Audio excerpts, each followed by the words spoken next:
Profetas e Reis, capítulo 45. A volta do exílio. A chegada do exército de Ciro ante os muros de Babilônia foi para os judeus um sinal de que o seu livramento do cativeiro estava muito perto. Mais de um século antes do nascimento de Ciro, a inspiração lhe fizera menção do nome e providenciara um registro da precisa obra que ele faria tomando Babilônia, estando esta desapercebida e preparando o caminho para a libertação dos filhos do cativeiro. Por intermédio de Isaías havia sido dito: Assim diz o Senhor ao seu ungido, a Ciro, a quem tomo pela sua mão direita, para abater as nações diante de sua face, para abrir diante dele as portas, e as portas não se fecharão.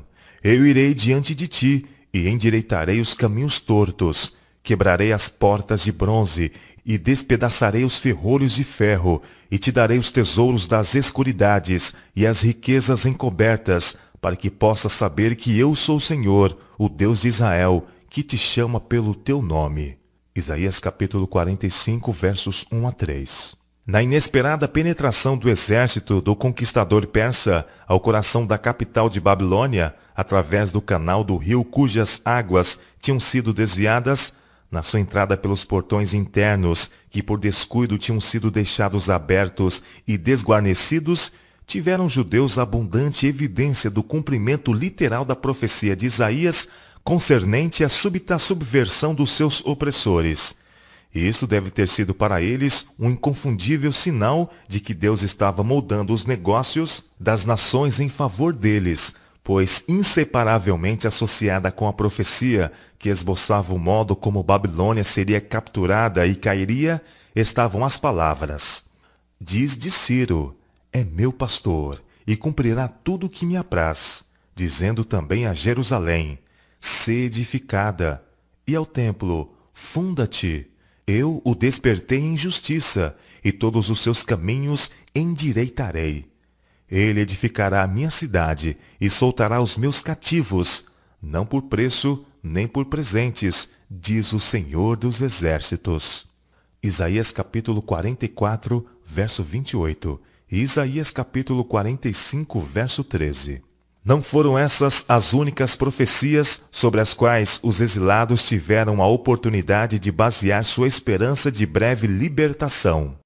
Os escritos de Jeremias estavam ao seu alcance, e neles era claramente estabelecido o tempo que devia ir até a restauração de Israel em sua terra. Quando se cumprirem os 70 anos, o Senhor tinha predito por intermédio do seu mensageiro: Visitarei o rei de Babilônia, e esta nação, diz o Senhor, castigando a sua iniquidade, e da terra dos caldeus farei deles uns desertos perpétuos. Jeremias capítulo 25, verso 12. Mostrar-se-ia favor ao remanescente de Judá, em resposta à fervente oração. Serei achado de vós, diz o Senhor, e farei voltar os vossos cativos, e congregar-vos-ei de todas as nações e de todos os lugares para onde vos lancei, diz o Senhor, e tornarei a trazer ao lugar de onde vos transportei. Jeremias capítulo 29, verso 14. Daniel e seus companheiros haviam muitas vezes recorrido a essas e outras profecias que esboçavam o propósito de Deus para seu povo. E agora, ao indicar o rápido curso dos acontecimentos, a poderosa mão de Deus em operação entre as nações, Daniel dedicou especial atenção às promessas feitas a Israel. Sua fé na palavra profética levou-o ao fundo das experiências preditas pelos escritores sagrados. Certamente que passados 70 anos em Babilônia, o Senhor havia declarado: Vos visitarei e cumprirei sobre vós a minha boa palavra, tornando-vos a trazer a este lugar. Porque eu bem sei os pensamentos que penso de vós, diz o Senhor, pensamentos de paz e não de mal, para vos dar o fim que esperais. Então me invocareis, e ireis, e orareis a mim, e eu vos ouvirei. E buscar-me-eis, e me achareis quando me buscardes de todo o vosso coração. Jeremias capítulo 29, versos 10 a 13. Pouco antes da queda de Babilônia, quando Daniel estava meditando nestas profecias e buscando a Deus a fim de compreender os tempos, foi-lhe dada uma série de visões concernentes ao surgimento e queda de reinos. Com a primeira visão, segundo se acha registrada no 7º capítulo do livro de Daniel, foi-lhe dada a interpretação, mas nem tudo ficou claro para o profeta. Os meus pensamentos muito me espantavam. Ele escreveu de sua experiência nesse tempo, e mudou-se em mim o meu semblante, mas guardei estas coisas no meu coração. Daniel capítulo 7, verso 28. Mediante outra visão foi derramada luz adicional sobre os acontecimentos do futuro, e foi ao final desta visão que Daniel ouviu um santo que falava, e disse a outro santo aquele que falava: até quando durará a visão? Daniel capítulo 8, verso 13. A resposta: até 2.300 tardes e manhãs, e o santuário será purificado. Encheu de perplexidade. Ferventemente procurou entender o significado da visão. Ele não podia compreender a relação dos 70 anos do cativeiro, como preditos por Jeremias, para com os 2.300 anos que nessa visão ouvira o visitante declarar que mediariam até a purificação do santuário. O anjo Gabriel lhe deu uma interpretação parcial, mas quando o profeta ouviu as palavras, só daqui a muitos dias se cumprirá, ele desmaiou. Eu, Daniel, enfraqueci, escreveu ele sobre esta experiência, e estive enfermo alguns dias. Então levantei-me e tratei do negócio do rei. E espantei-me acerca da visão, e não havia quem a entendesse. Daniel capítulo 8, versos 26 e 27. Levando ainda o fardo pelo bem de Israel, Daniel estudou de novo as profecias de Jeremias. Elas eram muito claras, tão claras que ele compreendeu por esses testemunhos registrados em livros que o número de anos de que falou o Senhor ao profeta Jeremias, em que haviam de acabar as assolações de Jerusalém, era de 70 anos. Daniel capítulo 9, verso 2. Com fé fundada na segura palavra da profecia, Daniel pleiteou do Senhor o imediato cumprimento dessas promessas. Suplicou que a honra de Deus fosse preservada. Em sua petição, ele se identificou plenamente com os que não tinham correspondido ao divino propósito, confessando os pecados deles como seus próprios. Eu dirigi o meu rosto ao Senhor Deus, declarou o profeta, para o buscar com oração e rogos, com jejum e saco e cinza. E orei ao Senhor meu Deus e confessei. Daniel capítulo 9, versos 3 e 4. Embora Daniel estivesse havia muito no serviço de Deus, e dele tivesse sido dito que era muito amado, agora se apresentava ante Deus como um pecador, expondo veementemente a grande necessidade do povo que amava. Sua oração era eloquente em sua simplicidade e intensamente fervorosa. Escutai-lhe a súplica. Ah, Senhor, Deus grande e tremendo, que guardas o conserto e a misericórdia para com os que te amam e guardam os teus mandamentos. Pecamos e cometemos iniquidade e procedemos impiamente, e fomos rebeldes, apartando-nos dos teus mandamentos e dos teus juízos. E não demos ouvidos aos teus servos, os profetas, que em teu nome falaram aos nossos reis, nossos príncipes e nossos pais, como também a todo o povo da terra. A ti, ó Senhor, pertence a justiça, mas a nós a confusão de rosto, como se vê neste dia. Aos homens de Judá e aos moradores de Jerusalém e a todo Israel, aos de perto e aos de longe, em todas as terras por onde os tem lançado, por causa da tua prevaricação com que prevaricaram contra ti. Ao Senhor nosso Deus pertence a misericórdia e o perdão, pois nos rebelamos contra ele. Ó Senhor, segundo todas as tuas justiças, aparta-se a tua ira e o teu furor da tua cidade de Jerusalém e do teu santo monte, porquanto por causa dos nossos pecados e por causa das iniquidades de nossos pais, tornou-se Jerusalém e o teu povo um opróbrio para todos os que estão ao redor de nós. Agora, pois, ó Senhor nosso Deus, ouve a oração do teu servo e as suas súplicas, e sobre o teu santuário assolado faze resplandecer o teu rosto, por amor do Senhor. Inclina, ó Deus meu, os teus ouvidos e ouve. Abre os teus olhos e olha para a nossa desolação e para a cidade que é chamada pelo teu nome. Porque não lançamos as nossas súplicas perante a tua face, fiados em nossas justiças, mas em tuas muitas misericórdias.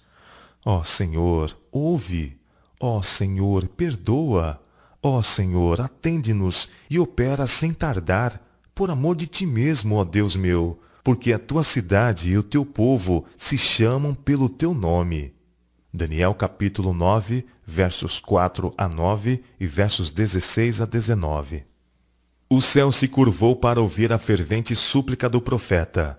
Antes mesmo que ele tivesse terminado a sua súplica por perdão e restauração, o poderoso Gabriel apareceu-lhe outra vez e chamou a sua atenção para a visão que ele tivera antes da queda de Babilônia e da morte de Belsazar. E então o anjo esboçou-lhe em pormenores o período das 70 semanas, que devia começar com a ordem para restaurar e para edificar Jerusalém. Daniel capítulo 9, verso 25. A oração de Daniel tinha sido proferida no ano 1º de Dário, o monarca Medo, cujo general Ciro tinha arrebatado de Babilônia o cetro do governo universal. O reinado de Dário foi honrado por Deus. A ele foi enviado o anjo Gabriel para o animar e fortalecer. Daniel capítulo 11, verso 1. Após sua morte, cerca de 2 anos depois da queda de Babilônia, Ciro o sucedeu no trono, e o início do seu reinado marcou o fim dos 70 anos desde que o primeiro grupo de hebreus tinha sido levado cativo por Nabucodonosor de sua pátria judaica para a Babilônia. O livramento de Daniel da cova dos leões tinha sido usado por Deus para criar uma impressão favorável no espírito de Ciro, o Grande. As excelentes qualidades do homem de Deus como estadista de vistas largas levou o governante persa a mostrar-lhe marcado respeito e a honrar suas decisões. E agora, justo no tempo em que Deus tinha dito que faria fosse seu templo em Jerusalém reconstruído, ele moveu Ciro como seu instrumento para discernir as profecias com respeito a ele mesmo, com as quais Daniel estava tão familiarizado, e a conceder ao povo judeu a sua libertação.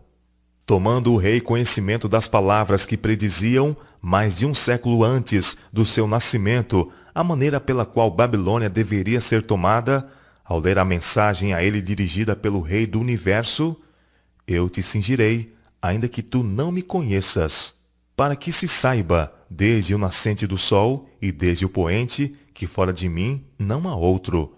Ao ver diante dos seus olhos a declaração do eterno Deus, por amor de meu servo Jacó e de Israel, meu eleito, eu a ti te chamei pelo teu nome, pus-te o meu sobrenome, ainda que me não conhecesses. Ao descobrir o inspirado registro, eu o despertei em justiça, e todos os seus caminhos endireitarei, e ele edificará a minha cidade, e soltará os meus cativos, não por força, nem por presentes. O seu coração foi profundamente movido, e ele se determinou cumprir sua missão divinamente indicada. Ele libertaria os judeus cativos. Ele os ajudaria a restaurar o templo de Jeová. Numa proclamação escrita publicada por todo o seu reino, Ciro fez conhecido o seu desejo de providenciar o retorno dos hebreus e a reconstrução do seu templo. O Senhor, Deus dos céus, me deu todos os reinos da terra. O rei reconhecia com gratidão em sua proclamação pública. E ele me encarregou de lhe edificar uma casa em Jerusalém, que é em Judá. Quem há entre vós, de todo o seu povo, seja o seu Deus com ele, e suba a Jerusalém, e edifique a casa do Senhor, Deus de Israel. Ele é o Deus que habita em Jerusalém, e todo aquele que ficar em alguns lugares em que andar peregrinando, os homens do seu lugar o ajudarão com prata, e com ouro, e com fazenda, e com gados, afora as dádivas voluntárias. Esdras capítulo 1, versos 1 a 4. Esta casa se edificará, ordenou ele mais tarde com referência à estrutura do templo. para lugar em que se ofereçam sacrifícios, e seus fundamentos serão firmes. A sua altura de 70 côvados, e a sua largura de 70 côvados, com 3 carreiras de grandes pedras, e uma carreira de madeira nova, e a despesa se fará da casa do rei. Demais disto, os vasos de ouro e de prata da casa de Deus, que Nabucodonosor transportou do templo, que estava em Jerusalém, e levou para a Babilônia, se tornarão a dar, para que vão ao seu lugar, ao templo que está em Jerusalém. Esdras, capítulo 6, versos 3 a 5. As novas desse concerto alcançaram as mais distantes províncias do domínio real, e em todo lugar entre os filhos da dispersão houve grande regozijo. Muitos, como Daniel, tinham estado a estudar as profecias e a buscar as prometidas intervenção de Deus em favor de Sião. E agora suas orações estavam sendo respondidas, e com gozo de coração podiam unidos cantar. Quando o Senhor trouxe do cativeiro os que voltaram de Sião, estávamos como os que sonham. Então a nossa boca se encheu de riso e a nossa língua de cânticos.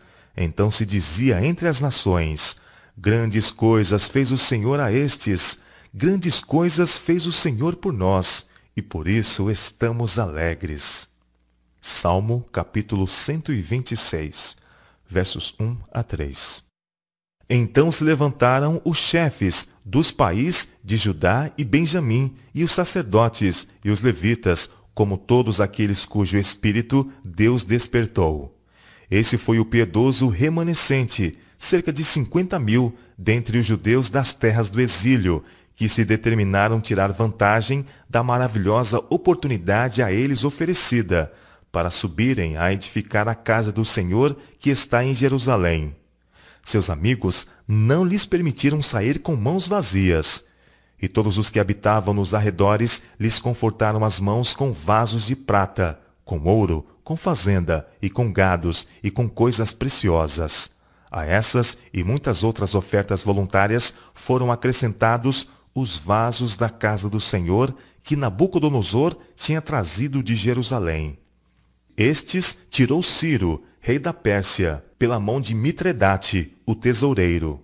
Todos os vasos de ouro e de prata foram 5.400, para uso no templo que ia ser reconstruído. Sobre Zorobabel, um dos descendentes do rei Davi, Ciro colocou a responsabilidade de agir como governador do grupo que retornava para a Judéia, e com ele estava associado Josué, o sumo sacerdote.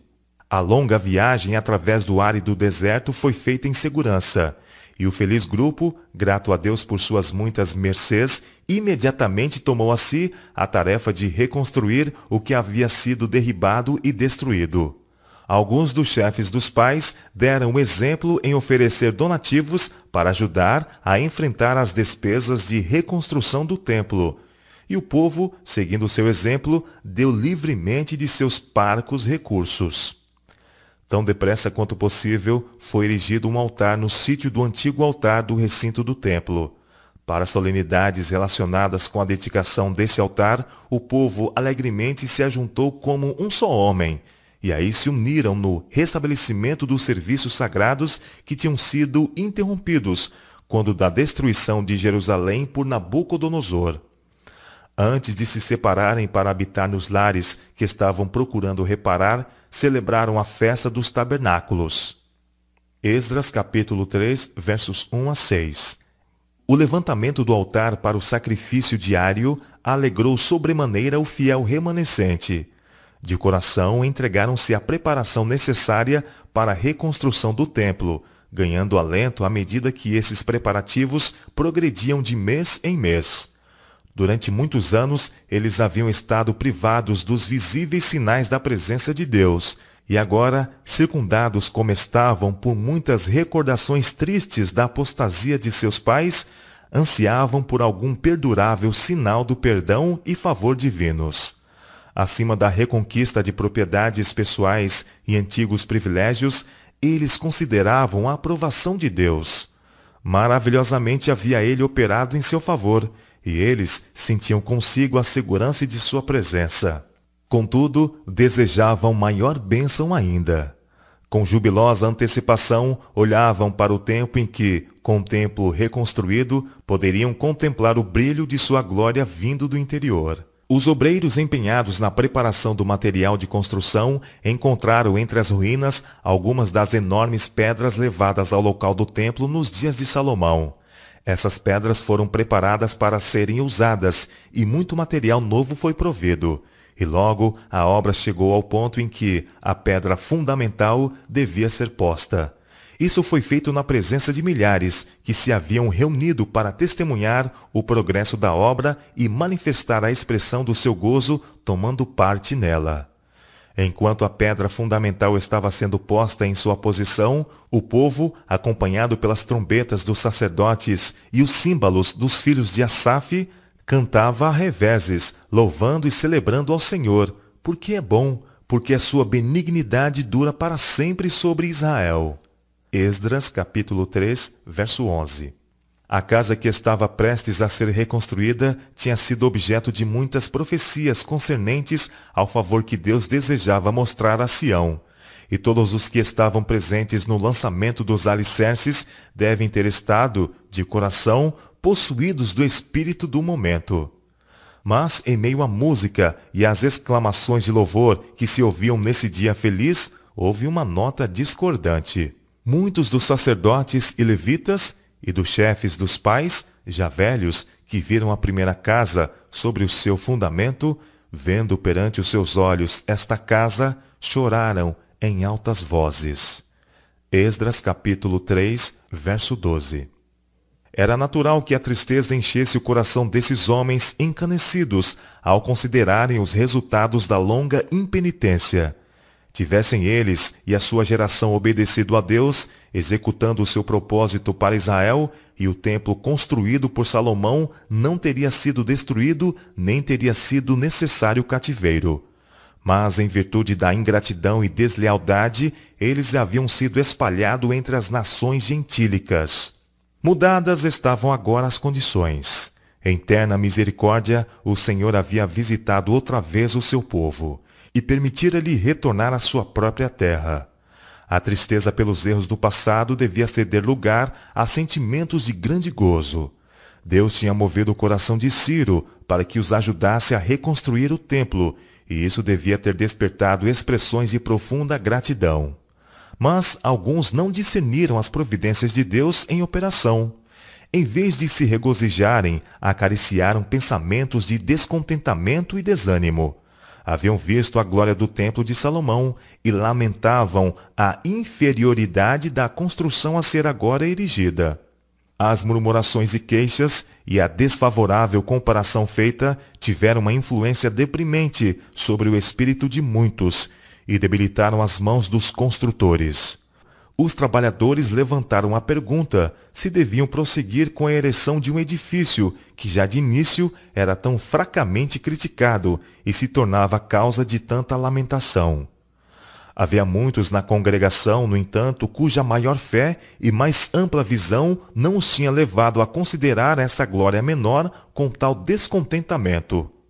Muitos levantaram as vozes com júbilo e com alegria, de maneira que não discernia o povo as vozes de alegria das vozes do choro do povo, porque o povo jubilava com tão grande júbilo que as vozes se ouviam de muito longe. Esdras capítulo 3, versos 12 e 13. Se os que tinham deixado de rejubilar-se no lançamento dos fundamentos do templo tivessem previsto os resultados de sua falta de fé nesse dia, teriam empalidecido. Pouco havia eles imaginado o peso de suas palavras de desaprovação e desapontamento. Pouco sabiam do muito que seu manifesto descontentamento haveria de retardar a terminação da casa do Senhor. A magnificência do primeiro templo e os impressionantes ritos de seus serviços religiosos haviam sido uma fonte de orgulho para Israel antes do seu cativeiro. Mas a seu culto haviam não raro faltado aquelas qualidades que Deus considerara como as essenciais. A glória do primeiro templo e o esplendor de seus serviços não poderiam recomendá-los a Deus, pois unicamente aquilo que é de valor à sua vista eles não ofereciam. Eles não lhe levavam o sacrifício de um espírito contrito e humilde. É quando os princípios vitais do reino de Deus são perdidos de vista que as cerimônias se tornam numerosas e extravagantes. É quando a edificação do caráter é negligenciada, quando falta o adorno da alma, quando é desprezada a simplicidade da piedade, que o orgulho e o amor da ostentação reclamam magnificentes igrejas, esplêndidos adornos e impotentes cerimônias. Mas em nada disto Deus é honrado. Ele avalia a sua igreja não pelas vantagens externas, mas pela sincera piedade que a distingue do mundo. Ele a estima de acordo com o crescimento dos seus membros no conhecimento de Cristo, segundo o seu progresso na experiência espiritual. Ele olha para os princípios de amor e bondade. Nem toda a beleza da arte pode ser comparada com a beleza da têmpera e do caráter que devem ser revelados naqueles que são representantes de Cristo. Uma congregação pode ser a mais pobre da terra, pode não ter as atrações de exibição exterior, mas se os seus membros possuem os princípios do caráter de Cristo, os anjos se unirão com eles em seu culto.